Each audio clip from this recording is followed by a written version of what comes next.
what happens if you have irrational thinking? And irrational thinking is able to sometimes border delusion, but not really. I'm not speaking about the thoughts found in schizophrenia, for example. So if you have irrational thinking, for example, if you think that you have a speech impediment and that everybody will think you're really vulnerable, for example, that you're very weak, just know that there's a high chance that this is not true. And there are many, many reasons why that's the case, but I can't really explain every one because it's just so many potential reasons as to how I know that's not the case. First of all, people are very concerned about themselves and their own lives, obviously, right? So they won't even expend that much energy thinking about you being weak. Secondly, people really like people that are nice.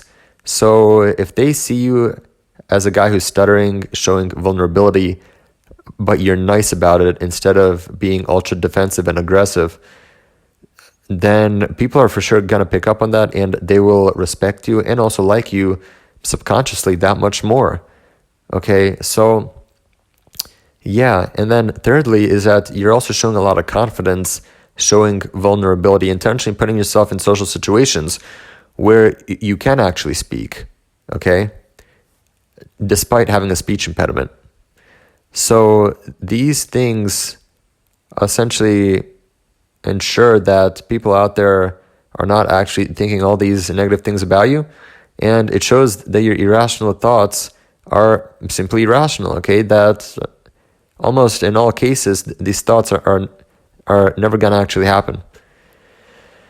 So yes, irrational thinking, you have to be aware of the thoughts themselves and just sort of remind yourself and just challenge these thoughts and essentially tell yourself that it's not something that's going to happen inside the real world.